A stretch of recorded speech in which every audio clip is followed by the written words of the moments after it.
it's Amy with Paper Moon Journals, and I have a cover similar to the one that we finished in the part 1, and then a bunch of pages that I've assembled into a signature for my next project, and the ephemera. I thought we would go over kind of how I assembled my pages and what I put in there, and then we'll start punching holes in the cover and sewing them in. And that will be the rest of part 2. And then I have some pre-made covers, which I've mentioned before that I do on just chipboard, that when I'm done, I'll pick one of the covers and, and put that down and finish it. So I've already made the covers. I find that really inspiring, and I love, having that finished cover to keep me going. So let's get into the papers that I picked. So the papers that I picked were Crow and Company by Miles Beneath the Moon. And then, so what I have here is a kit page printed 2-sided, a tea-stained page, a vintage document printed on one side, and then lined paper printed on the other side. And then this crow print paper, and then part of a large sheet of sheet music that I tore in half and put 1/2 in each signature. Then more stained paper, then a kit page printed 2-sided, then a background page, a more neutral page printed 2-sided, and then here's the way the other side looks, the other half of the signature.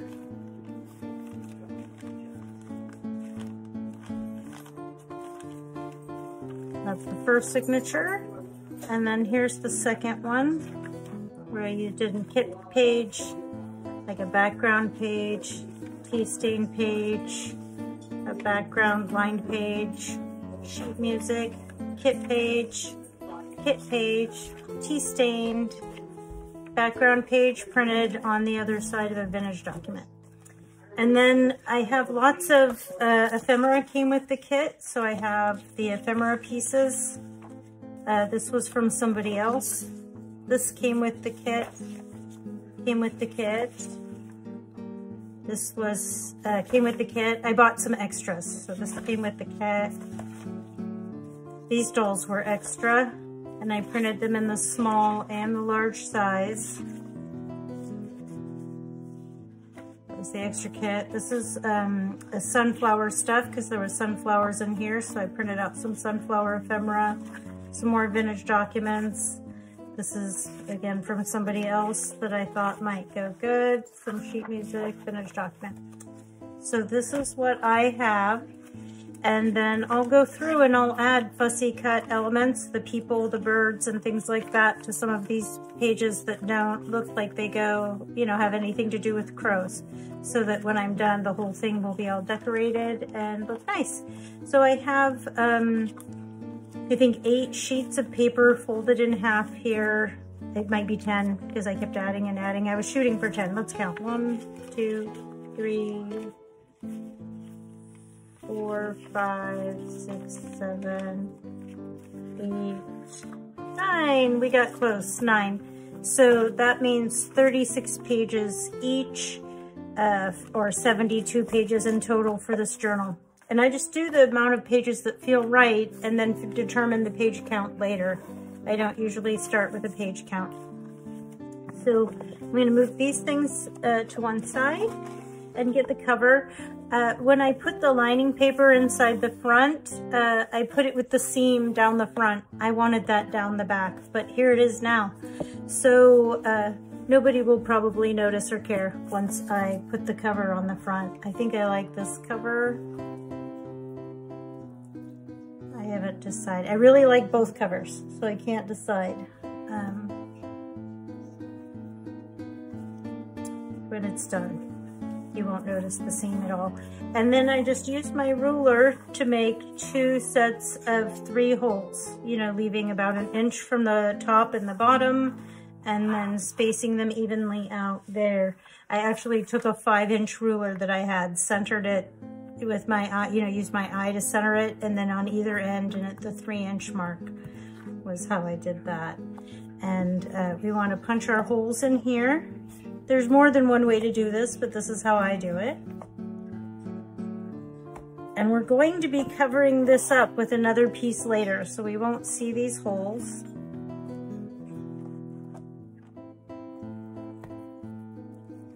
There we go. This bookbinding kit is on my tool and supply list. I bought it when I first started making these, and I'm still using it. Here we go. I didn't finish burnishing in the cover here. There we go. Okay, so now we have our holes. I'm going to orient this to me and then use it to, I'm just gonna line the pages up here so that they fit inside the cover. And then visually, from inside, line it up with the hole and punch through. I don't know if you can see what I'm doing there. Hopefully you can. And then if it comes out over the hole, yes, I have a winner. And then here, again, comes out right over the hole. And then with this last one. You want to make sure the pages are right side up when you do this, because looks like that one was a little bit out of line with the rest of them. You can also do a 5-hole binding stitch. I didn't find that, I used to do the 5-hole binding stitch and it just took a lot more time. I didn't find that it was any more secure than the 3-hole. If you're using a lot of various size pages, tiny little pages, the 5-hole would definitely be good. These pages are almost all the same size, so this will work great. Now that I have this first signature done, I can just nest it inside this other one, make sure they're both going the same way. And then just put it into the hole that's already there, and then the one behind it gets punched so that that matches.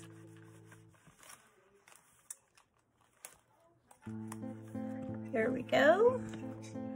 So I find that when I measure and make templates and things like that, I'm more likely to make mistakes than if I just sit there and judge it by eye. The next thing I want to do, I like to just keep my bone folder in there, is to sew this in. We're ready to sew it in, and it's going to be easy. It will be easier than sewing on a button. I promise you. Even if you've never sewn on a button, you'll be surprised how easy this is. So let's open it up. The inside, again, if you have something with an orientation inside, you'll want to make sure, or if you already have your cover on. A lot of times I put my covers on first. I just couldn't decide which one I wanted. The thing is, I want to make this one for the Etsy shop, and I kind of want to make one with this cover for myself. Isn't that awful? But that's where I was at. So since this one I'm going to sew, I'll just... one cover to keep and one to sew. I could always make the cover over again though, so it's kind of silly.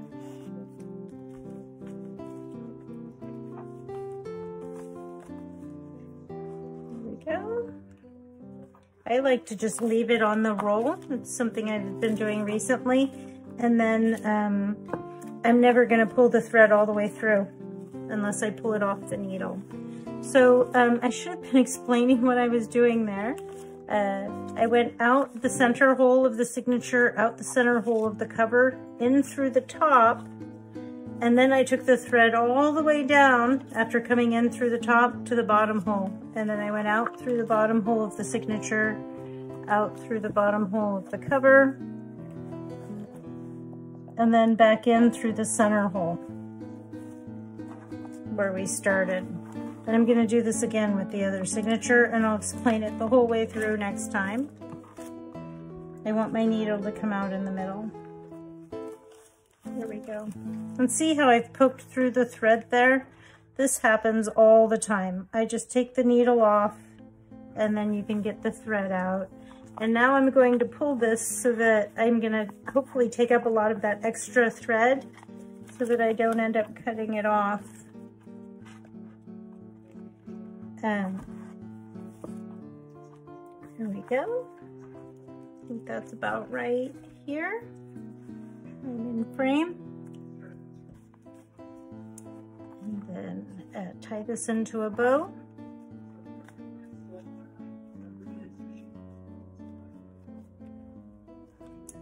And let's do the second signature. I'll show you how to do that again. There's a lot of people that show how to do this 3-hole pamphlet stitch is what it's called. Let's take the second one. And I can't see the hole in the needle, or I mean this hole I can actually see because it's big enough. That's the thing, is these bookbinding needles are bigger and fatter than any embroidery needle that you've ever had. And even I can see to thread it or just feel to poke the thread through the eye of the needle. So what I've done here is I've gone out through the middle of the signature, and I want to give myself enough thread here. I'm going to go out through the middle of the cover. The next place we want to go is up to the top. I'm going to go back in through the top of the cover, and then in through the top hole of the signature.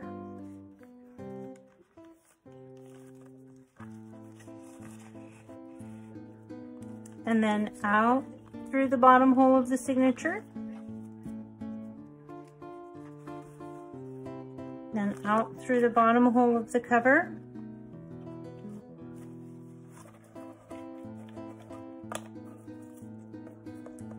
And then back in through the center hole. And again, if you catch the thread and you run your needle through, you know, catch the other thread, that happens about half the time for me. And it's not a problem. So we have both that thread that already went through the hole, and then we're putting the needle through there again. Oh, I keep missing the center signature. It's funny that that I've made hundreds of these and I won't have any problem with them until I start trying to do it while filming. I don't know what it is about doing it while filming that creates problems I've never had before. You can see if you just persist until I got through, I caught the thread again. So I just pulled that out, and we want the threads on either side of that when we went from the top hole to the bottom, that thread that carried down. And let's shorten that thread there so we're not wasting any thread. And then I have one thread on one side and one thread on the other. You want to make sure that there's not any caught up loops of thread hanging out before you tie it off. That can be frustrating. You think you're all done and you have it in there tight and snug, and then the pages start to feel really loose, and then is when you maybe notice the loop of thread that didn't get pulled taut. So there we go. The signature's sewn in faster and easier than sewing in a button. Doesn't that look nice? But we'll be covering that up and then gluing the cover on. But this is the way I like to have them for decorating, even with the covers on. It shows how usable the journals are. Even with the dimensional flowers and everything, I can still sit there and decorate them. It's all ready to go. Okay, so I'm back with you. I have the cover clipped down. Again, it will still get further embellishment before I finish. And here's right where we left off, or so it seems, at the end of the last video. Except in the meantime, I've sat down with all of the ephemera and fussy cut out a lot of the elements. These tags were on the same page. I like the way they look layered up together. Some of the tags I backed onto scrapbook paper or scraps of scrapbooking paper, like these cabinet cards that I knew I wanted to use as tags, and some of the other tags. There, I'm showing you the scrapbooking paper was craft colored this time. And then some of them, like these tags, I backed onto scraps of tea stain paper that I had. Another way that I like to organize my projects as I'm getting ready to decorate, which is where I'm at with this project here, is to, I like to use envelopes in my projects when they're completed, and then also to organize my fussy cuts. So I have the full-size fussy cut paper dolls and the half-size paper dolls, or the, you know, cropped off images, in this little envelope here. And then, as I said, once I'm done decorating the pages, I'll use the envelopes in the project. But I'm going to demonstrate, I have in mind a particular little doll I want to find in this stack that I'm going to show you how she's going to be added to this page here when I have my glue out and I'm decorating. So I'll sit with my little stack of dolls. I might set some aside to use for decorations or embellishments, tags, things like that later, and then use the rest to decorate, or the other way around, just decorate and take what's left and make tags and ephemera with whatever's left. So here's another one of the paper dolls, and I'll just hold it up to different pages to decide where I think it looks good. I actually really like this last place. I think that we try it here. Yeah, go back a couple pages. I look for a place that looks like it needs more decoration, where there's too many blank or simple pages in a row, and then add the decoration to one of those pages. And I just flip back and forth through the project, front to back to front, looking, does it need more of initially the fussy cuts, and then the last step is I'll go through and I'll add lace and things like that. But I'm just showing you, here was more ephemera that came with the kit that was tiny little things. Those I definitely will be collaging onto tags with some of the paper dolls or other ephemera. And I think I have 4 envelopes set here from the My Porch Prints neutral envelopes. There were some fussy cut crows and sunflower and some small ephemera that came in the kit. This was from Angela Kerr's sunflower kit that I'd printed onto cardstock and then cut those out. Those I'll end up rounding some of the corners and inking the edges. Some will be used as pockets and tuck spots. Other things will be used inside the pockets and tuck spots with all of the different ephemera. And there again, if I have lots of pockets that need things, I make lots of things. If I've made lots of things and I don't have enough pockets, then I come up with more ideas for pockets. So there was some vintage postcards. I like to use those. And here's some more ephemera that came with the kit that I printed onto cardstock as well, I believe, or just heavyweight paper, 32-pound paper here. And I'm just explaining, some of them will be used to decorate, some of them for ephemera, and I will just wing it on this project. But here's where I'll leave you, and the next time you'll see this project, it will be in the flip through when it's all done and has the lace and the pockets and everything added, and you can see what I did. I tried to walk through and to describe everything in the walkthrough, because this project is finished and listed in the store now. Maybe I'll link that item in the Etsy shop to this and the flip through video. I'm not sure which is going to go up first. I schedule them in advance. So anyways, thanks so much for watching. I hope you found this informative, interesting, and maybe you learned something and it'll give you some ideas. Hopefully it inspired you and you're going to go to your crafting area and start to craft. But thank you so much for joining me and watching today, and I hope you have a wonderful day.